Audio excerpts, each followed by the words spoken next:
నారదుడు చెప్పినట్టే యుధిష్ఠిరుడు తన రాజ్యాన్ని పాలించడం మొదలుపెట్టాడు. ఆ పాలించే పద్ధతి చూసి ప్రజలందరూ యుధిష్ఠిరుడిని తమ తండ్రిలాగా ప్రేమించారు. పైకి ఆనందంగా ఉన్న యుధిష్ఠిరుడు రాత్రింబగలు రాజసూయాగం గురించి ఆలోచించేవాడు. సోదరులతో, మంత్రులతో, వేరే రాజులతో, పెద్దవాళ్ళతో ఎవ్వరిని ఏం చేయాలో అడిగినా అందరూ ఆ యాగం చేయమని ప్రోత్సహించారు.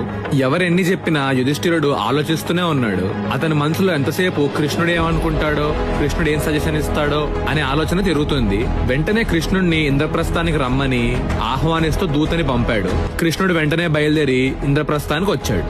వెంటనే యుధిష్ఠిరుడు తన మనసులో ఉన్న మాట చెప్పడం మొదలుపెట్టాడు. కృష్ణ, నాకు రాజసూయ యాగం చేయాలని కోరికగా ఉంది. మంత్రుల్ని, రాజుల్ని ఎవరిని అడిగినా నన్ను ప్రోత్సహిస్తున్నారు. అయితే ఒక విషయం మీద రాజుకు చాలా మంది సలహా చెప్తారు. కొంతమంది రాజు మీద ప్రేమతో, కొంతమంది రాజు ఏం చెప్తే అదే కరెక్ట్ అని తలూపి, మరి కొంతమంది ఈ సలహా ఇస్తే వాళ్ళకి ప్రయోజనం ఏంటో ఆలోచించుకొని సలహా ఇస్తారు.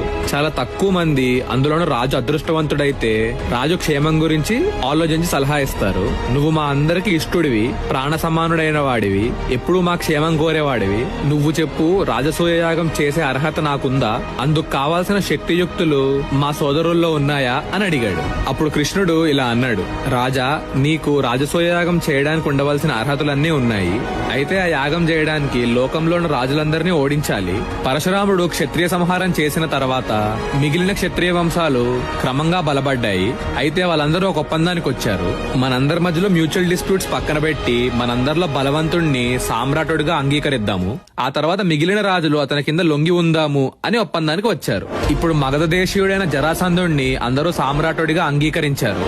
అప్పట్లో కంసుడు యాదవుల్ని కాదని జరాసంధుడు ఇద్దరు కూతుర్ని పెళ్లి చేసుకున్నాడు. మావగారైన జరాసంధుడు అండ చూసుకొని కంసుడు యాదవుల్ని హింసించడం మొదలుపెట్టాడు. అప్పుడు నేను కంసుడిని చంపేశాను.